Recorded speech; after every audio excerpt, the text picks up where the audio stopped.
제1장 황금빛의 신기루. 지금 세계 최대 규모의 한 글로벌 조선그룹에 전례 없는 비상사태가 선포되었습니다. 확보된 수주 잔량만 무려 67조 원. 하지만 이 거대한 선박들이 단 1cm도 움직이지 못하는 초유의 가동 중단 위기에 직면했습니다. 원인은 황당하게도 직경 3mm의 작은 금속 막대 하나였습니다. 울산의 한 기술그룹이 공급을 중단한 이 작은 부품이 어떻게 거대 조선그룹의 심장을 멈춰 세웠을까요? 30년간 상대 기술을 라이벌로조차 보지 않았던 한 그룹 수석 엔지니어의 충격적인 고백을 통해 그 내막을 공개합니다. 우리 곁에 숨은 영웅들을 기억해주세요. 구독과 좋아요로 우리 기술을 응원해주세요. 제 이름은 천웨이고입니다. 세계 최대 물량을 가진 한 글로벌 조선그룹 산하조선소에서 30년간 일해온 수석 엔지니어죠. 2025년 그해 여름, 우리 조직은 그야말로 승리에 도취해 있었습니다. 전 세계 선박 수주량의 60%를 우리가 싹쓸이했으니까요. 저는 샴페인을 높이 들고 외쳤습니다. 이제 저들의 시대는 완전히 끝났다고. 조선 강국의 타이틀은 영원히 우리 조직의 것이라고 말입니다. 그때였습니다. 제자 리밍이 사색이 된 얼굴로 달려왔습니다. 울산의 한 기술그룹에서 다음 달부터 LNG 선용 특수 용접봉 공급을 전면 중단하겠다는 메일이 왔다는 겁니다. 저는 코웃음을 쳤습니다. 고작 3mm짜리 쇠막대기 안 판다고 우리 거대 조직이 무너질까봐. 저는 그 메일을 읽지도 않고 휴지통에 던져버린 뒤 다시 축배를 들었습니다. 우리 조직의 힘을 과신했던 제 인생 최악의 실수였습니다. 하지만 축제는 보름을 넘기지 못했습니다. 자재 창고를 확인하던 저는 온몸이 굳어버리고 말았습니다. HTX 9000. 영하 163도의 극저온을 견뎌야 하는 LNG 탱크 전용 용접봉의 재고가 바닥을 드러내고 있었기 때문입니다. 울산기술그룹의 공급망은 단단히 잠겨 있었습니다. 저는 급히 일본과 독일의 글로벌 기업들에 연락했습니다. 돈은 원하는 대로 줄 테니 당장 물량을 보내라고 큰 소리쳤죠. 그런데 돌아온 대답은 제 뒤통수를 망치로 때리는 것 같았습니다. 우리도 이미 10년 전 그 기술을 포기했습니다. 전 세계에서 그 가느다란 쇠막대기를 만들 수 있는 곳은 오직 울산의 그 기술그룹뿐입니다. 30년을 현장에서 구른 제가 세상에 단 하나뿐인 기술의 무서움을 처음으로 깨닫는 순간이었습니다. 밤하늘에 터지는 화려한 불꽃을 보며 저는 중얼거렸습니다. 설마 저 작은 3mm로 우리 거대 조직을 멈춰 세우려는 걸까? 하지만 그것은 시작에 불과했습니다. 67조 원의 거대한 조직이 단 한 발자국도 나아가지 못하고 멈춰 서게 될 숨막히는 2주의 시간이 흐르고 있었습니다. 제2장 멈춰선 거인. 그 기술그룹이 공급 중단을 선언한 지 정확히 2주가 흐른 아침이었습니다. 그 그룹이 운영하는 전 세계 조선소들이 일제히 적막에 휩싸였습니다. 평소라면 수천 개의 용접 불꽃이 도크를 밝혀야 할 시간이지만 지금은 차가운 금속음조차 들리지 않는 유령 도시로 변해버렸습니다. 67조 원 규모의 거대한 선체들이 마무리를 짓지 못한 채 흉물스럽게 방치된 현장. 도대체 무엇이 세계 1위 거대 조선그룹의 거대한 심장을 이토록 처참하게 멈춰 세운 것일까요? 저는 도크 바닥에 선 채 멍하니 하늘을 올려다보았습니다. 제 인생 30년 동안 조선소가 이토록 고요했던 적은 단 한 번도 없었습니다. 제 곁으로 달려온 리밍의 목소리는 공포로 떨리고 있었죠. 수석님, 정말로 다 떨어졌습니다. 마지막 남은 HTX 9000 용접봉까지 어제 오후에 다 써버렸습니다. 이제 조직 산하 12곳의 조선소가 완전히 가동 중단입니다. 저는 믿을 수 없었습니다. 아니, 믿고 싶지 않았습니다. 고작 35cm 길이의 가느다란 쇠막대기 하나가 없어서 수천 명의 노동자가 손을 놓고 저 거대한 배들이 고철 덩어리로 변해가고 있다니요. 저는 떨리는 손으로 일본과 독일 측에서 보낸 최종 거절 메일을 다시 확인했습니다. 그때였습니다. 카타르가스의 알샤리프 부회장으로부터 화상 전화가 걸려왔습니다. 화면 속 그의 표정은 영하 163도의 LNG보다 더 차갑게 식어 있었습니다. 천수석, 귀하의 조선소들이 전부 멈췄다는 소문이 사실입니까? 우리는 납기를 생명처럼 여깁니다. 만약 이번 주 안에 작업이 재개되지 않는다면 15조 원의 계약을 즉시 파기하고 울산의 그 기술그룹과 새로 계약하겠습니다. 심장이 덜컥 내려앉았습니다. 15조 원. 그것은 시작일 뿐이었습니다. 노르웨이와 호주 선주들도 이미 그 작업장으로 배를 돌리겠다며 압박해오고 있었죠. 저는 부회장에게 일시적인 문제라고 둘러댔지만 끊긴 화면 너머로 제 얼굴은 수치심과 절망으로 일그러졌습니다. 돈만 주면 뭐든 해결할 수 있다고 믿었던 제 오만이 우리 조직 전체의 목을 죄는 족쇄가 되어 돌아온 것입니다. 저는 주머니에서 마지막으로 남은 그 기술그룹의 용접봉 샘플 하나를 꺼내 들었습니다. 직경 3mm. 손가락으로 툭 치면 부러질 것 같은 이 작은 물건이 전 세계의 공급망을 통제하고 있었습니다. 저는 결심했습니다. 일본이든 독일이든 직접 찾아가서 확인해야겠다고 말이죠. 그 작업장은 도대체 이 작은 막대에 어떤 비밀을 숨겨둔 것일까요? 제3장 사라진 길. 세계 최고의 기술력을 자랑하던 일본과 정밀공학의 상징 독일. 거대 조선그룹이 수조 원의 예산을 들고 이들을 찾았을 때 돌아온 대답은 충격 그 자체였습니다. 우리는 이미 15년 전 포기했습니다. 세계를 호령하던 기술 강국들이 왜 울산 기술진의 3mm 용접봉 앞에서 스스로 무릎을 꿇었을까요? 그들이 털어놓은 그 작업장의 기술 실체는 우리가 상상했던 것보다 훨씬 더 거대하고 집요했습니다. 저는 도망치듯 비행기에 올랐습니다. 제 목적지는 한때 세계 조선업의 정점이었던 일본의 나가사키 조선소였습니다. 저들이 안 판다면 그들에게 기술을 가르쳐줬던 일본에 분명 대안이 있을 거라 확신했기 때문입니다. 하지만 저를 맞이한 야마모토 기술 고문의 얼굴엔 씁쓸한 미소만이 가득했습니다. 천수석 헛수고하셨습니다. 우리 일본은 이미 15년 전 그 길을 포기했습니다. 기술이 없어서가 아니에요. 그 작업장 기술자들의 그 미련할 정도의 집요함을 도저히 따라갈 수 없었기 때문입니다.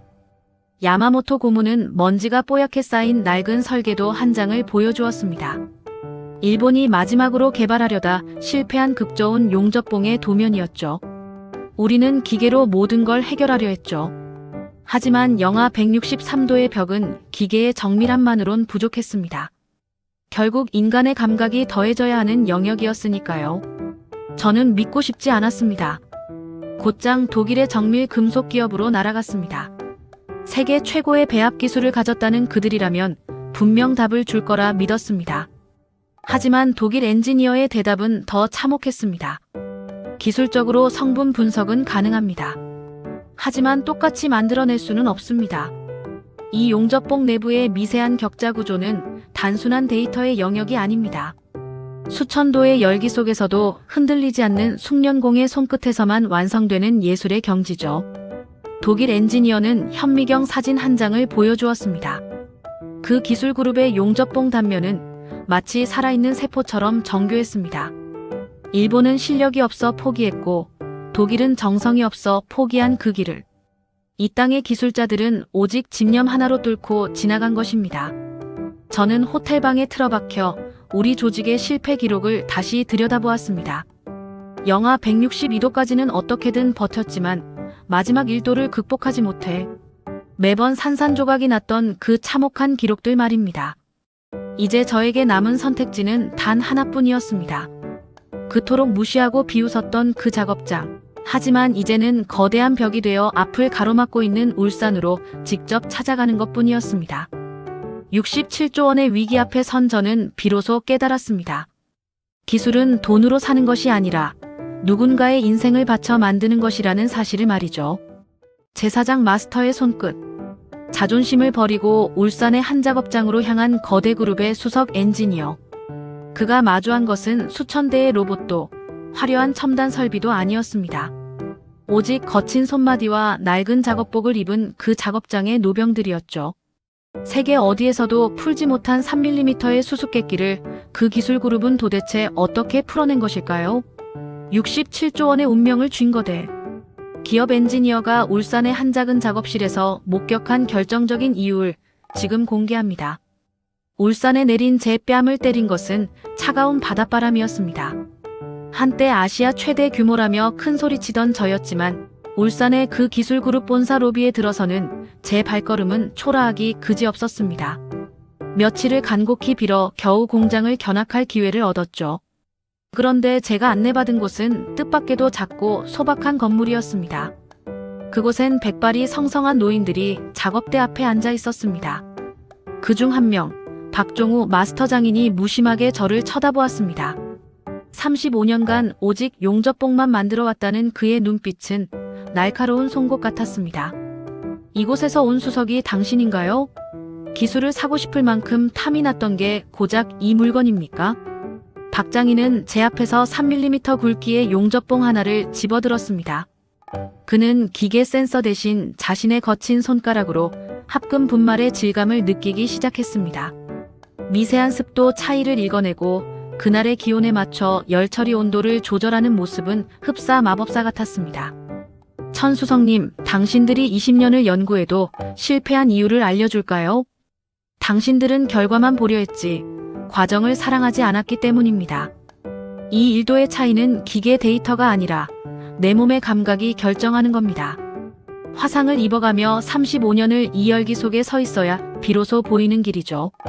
박장인의 손끝이 움직일 때마다 저는 숨을 쉴 수 없었습니다. 수천억의 예산과 수백 명의 박사 인력으로도 해결하지 못한 영화.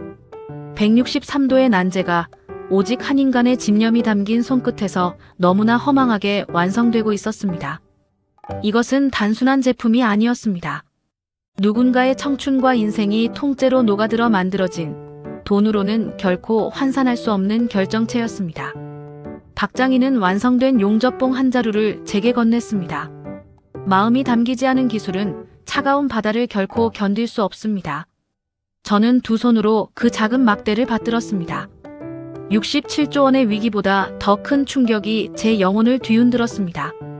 저는 울산 조선소를 나오며 거대한 크레인을 향해 허리를 숙였습니다. 그것은 진짜 기술자들에 대한 제 생애 첫 경의의 표시였습니다. 제5장 굴욕 없는 항복. 울산에서 돌아온 천회이고 수석을 기다리는 것은 따뜻한 위로가 아닌 서슬. 퍼런 칼날 같은 그룹 본사의 질책이었습니다. 무슨 수를 써서라도 해법을 들고 왔어야지 빈손으로 돌아오다니. 67조 원의 수주 물량이 울산기술그룹으로 넘어갈 위기 속에서 거대 기업의 자존심이라 불리던 수석 엔지니어는 뜻밖의 결단을 내립니다. 빼앗는 기술의 시대는 끝났다는 그의 포유. 그룹 본사를 뒤흔든 그날의 반전 보고서를 지금 공개합니다. 그룹 본사 대회의실의 공기는 영하 163도의 LNG 탱크보다 더 차갑게 식어 있었습니다. 수뇌부들은 테이블을 치며 저를 몰아세웠죠. 천수석, 당신 미쳤나? 그 작업장에 사과를 하고 정당한 파트너십을 맺으라고 지금 우리 조직의 자존심을 팔아넘기겠다는 건가? 저는 떨리는 손으로 울산에서 받아온 3mm 용접봉을 꺼내 테이블 위에 올려두었습니다. 그리고 좌중을 압도하는 단호한 목소리로 입을 열었습니다. 우리가 1위인 건 오직 물량뿐이었습니다. 우리가 가져오려 했던 것은 도면이 아니라 누군가의 인생이었습니다. 35년의 세월을 어떻게 며칠 만에 가져올 수 있겠습니까? 회의실은 찬물을 끼얹은 듯 조용해졌습니다. 저는 제 사직서를 보고서 위에 올려놓으며 계속했습니다. 기술을 구걸하러 간 것이 아닙니다. 기술의 가치를 배우러 간 것입니다. 그 작업장의 장인 정신을 존중하지 않는 한 우리 거대 조직의 배는 결코 세계 시장의 신뢰를 얻을 수 없습니다. 제 직을 걸고 제안합니다. 울산의 그 기술그룹에 정식으로 사과하십시오. 그리고 기술이 아닌 그들의 땀방울이 맺힌 제품에 대한 정당한 대가를 지불하십시오. 그것은 제 인생에서 가장 위험한 도박이었습니다. 하지만 울산에서 본 박장인의 거친 손마디를 떠올리니 두려울 것이 없었습니다. 한참의 침묵 끝에 그룹 회장이 천천히 고개를 끄덕였습니다. 그 작업장의 공급 중단이 단순한 보복이 아니라 기술의 존엄을 지키기 위한 최후의 저항이었음을 비로소 인정한 것이죠. 거대 조선 그룹 역사상 처음으로 물량이 아닌 기술의 가치 앞에 고개를 숙인 순간이었습니다. 본사는 제 제안을 전격 수용했습니다. 그 작업장을 향한 공식적인 사과와 상생의 메시지가 전달되었고 현장엔 다시 활기가가 돌기 시작했습니다. 하지만 그것은 단순한 가동재개가 아니었습니다. 사다 쓰는 기술에서 만드는 기술로 그 거대 조직의 체질이 바뀌기 시작한 거대한 전환점이었습니다. 제6장 마스터의 손끝 깨달음의 장. 35년. 한 사람이 오직 한 가지 물건에만 매달려 보낸 시간입니다. 거대 그룹의 수석 엔지니어 천웨이고는 울산의 작은 작업실에서 그 세월의 무게를 마주했습니다. 기계 센서조차 잡아내지 못하는 미세한 차이를 손끝으로 읽어내는 울산의 마스터 장인. 67조 원의 운명을 쥐인 거대 기업의 자존심이 왜 그 작업장의 낡은 작업대 앞에서 숨을 죽일 수밖에 없었을까요? 기술을 넘어 예술의 경지에 이른 이 땅의 장인의 실체를 목격한 그 경이로운 순간을 공개합니다. 박종우 장인의 손은 제 손보다 훨씬 거칠고 투박했습니다. 하지만 그 손이 합금 분말을 배합하는 순간 저는 제 인생 30년이 부정당하는 기분을 느꼈습니다. 그는 눈을 감고 가루의 질감을 느끼며 온도를 미세하게 조절했죠. 기계는 절대로 흉내낼 수 없는 오직 수만 번의 실패를 몸으로 기억한 사람만이 가질 수 있는 신의 영역이었습니다. 천수석, 당신들이 수천억을 쓰고도 실패한 이유는 단 하나요. 이 3mm 속에 담긴 사람의 진심을 우습게 봤기 때문이지. 그의 말 한마디가 제 가슴에 비수처럼 꽂혔습니다. 저는 도면만 있으면, 배합 비율만 알면 똑같이 만들 수 있을 거라 믿었습니다. 하지만 그 도면 위에 얹어진 35년의 집념은 그 어떤 첨단 스캐너로도 읽어낼 수 없는 것이었습니다. 박장인은 완성된 용접봉 한 자루를 제 손에 쥐어주었습니다. 35cm의 가느다란 막대. 하지만 그 무게는 제가 상상했던 것보다 훨씬 무거웠습니다. 이건 그냥 쇠막대기가 아닙니다. 영하 163도의 차가운 바다에서 사람들의 생명을 지켜주는 약속이죠. 마음이 담기지 않은 기술은 그 차가운 바다를 결코 견뎌낼 수 없습니다. 저는 그 자리에 얼어붙은 채 아무 말도 할 수 없었습니다. 돈으로 사람을 사고 힘으로 기술을 뺏으려 했던 제 자신이 너무나 부끄러워 견딜 수가 없었습니다. 울산 조선소를 가득 채운 용접 불꽃들이 이제는 다르게 보였습니다. 그것은 단순한 작업의 불빛이 아니라 누군가의 인생이 타오르며 만들어내는 숭고한 빛이었습니다. 저는 울산 조선소를 나오며 거대한 크레인을 향해 허리를 숙였습니다. 그 기술 그룹이 세계 최고의 자리를 지키고 있는 이유는 거대한 자본 때문이 아니었습니다. 바로 이런 장인들의 꺾이지 않는 고집이 작업장의 기둥을 받치고 있었기 때문입니다. 제7장 굴욕 없는 항복정책 안전 패치 완결본. 울산에서 돌아온 천웨이고 수석을 기다리는 것은 따뜻한 위로가 아닌 서슬. 퍼런 칼날 같은 그룹 수뇌부의 질책이었습니다. 체면을 버리고서라도 해법을 가져왔어야지 빈손으로 돌아오다니. 67조 원의 수주 물량이 이 땅의 기술 그룹으로 넘어갈 위기 속에서 거대 조선업의 자존심이라 불리던 수석 엔지니어는 뜻밖의 결단을 내립니다. 빼앗는 기술의 시대는 끝났다는 그의 포유. 그룹 본사를 뒤흔든 그날의 반전 보고서를 지금 공개합니다. 그룹 본사 대회의실의 공기는 영하 163도의 LNG 탱크보다 더 차갑게 식어 있었습니다. 수뇌부들은 테이블을 치며 저를 몰아세웠죠. 천수석, 당신 미쳤나? 그 작업장에 사과를 하고 정당한 파트너십을 맺으라고. 지금 우리 조직의 자존심을 팔아넘기겠다는 건가? 저는 떨리는 손으로 울산에서 받아온 3mm 용접봉을 꺼내 테이블 위에 올려두었습니다. 그리고 좌중을 압도하는 단호한 목소리로 입을 열었습니다. 우리가 1위인 건 오직 물량뿐이었습니다. 우리가 가져오려 했던 것은 도면이 아니라 누군가의 인생이었습니다. 35년의 세월을 어떻게 며칠 만에 내 것으로 만들 수 있겠습니까? 회의실은 찬물을 끼얹은 듯 조용해졌습니다. 저는 제 사직서를 보고서 위에 올려놓으며 계속했습니다. 기술을 구걸하러 간 것이 아닙니다. 기술의 가치를 배우러 간 것입니다. 그 작업장의 장인 정신을 존중하지 않는 한 우리 거대 조직의 배는 결코 세계 시장의 신뢰를 얻을 수 없습니다. 제 직을 걸고 제안합니다. 울산의 그 기술 그룹에 정식으로 사과하십시오. 그리고 기술이 아닌 그들의 땀방울이 맺힌 제품에 대한 정당한 대가를 지불하십시오. 그것은 제 인생에서 가장 위험한 도박이었습니다. 하지만 울산에서 본 박장인의 거친 손마디를 떠올리니 두려울 것이 없었습니다. 한참의 침묵 끝에 그룹 회장이 천천히 고개를 끄덕였습니다. 이 땅의 공급 중단이 단순한 보복이 아니라 기술의 존엄을 지키기 위한 최후의 저항이었음을 비로소 인정한 것이죠. 거대 조선업 역사상 처음으로 물량이 아닌 기술의 가치 앞에 고개를 숙인 순간이었습니다. 본사는 제 제안을 전격 수용했습니다. 그 기술 그룹을 향한 공식적인 사과와 상생의 메시지가 전달되었고 현장엔 다시 활기가가 돌기 시작했습니다. 하지만 그것은 단순한 가동 재개가 아니었습니다. 사다 쓰는 기술에서 만드는 기술로 그 거대 조직의 체질이 바뀌기 시작한 거대한 전환점이었습니다. 이제 남은 것은 이 3mm의 기적이 전 세계 바다에 어떤 파장을 일으켰느냐 하는 것이었습니다. 제8장 다시 피어오르는 불꽃 정책 안전 패치 완결본. 67조 원의 거대한 조직을 멈춰 세웠던 3mm의 기적. 그룹의 공식적인 사과와 상생 제안을 이 땅의 기술진이 받아들이면서 마침내 닫혀있던 공급의 문이 다시 열렸습니다. 전 세계 바다를 지탱하는 가장 가느다란 거인, 그 작업장의 용접봉이 다시 그들의 도크를 밝히기 시작한 것입니다. 작은 작업실의 집념이 어떻게 거대한 오만을 꺾고 전 세계 조선업의 새로운 기준이 되었는지 그 감동적인 피날레를 지금 공개합니다. 공급 재개 소식이 들려온 날, 그들의 조선소에는 다시금 푸른 용접 불꽃이 튀기 시작했습니다. 멈춰섰던 크레인이 움직이고 죽어있던 선체들이 다시 생명력을 얻어 숨을 쉬기 시작했죠.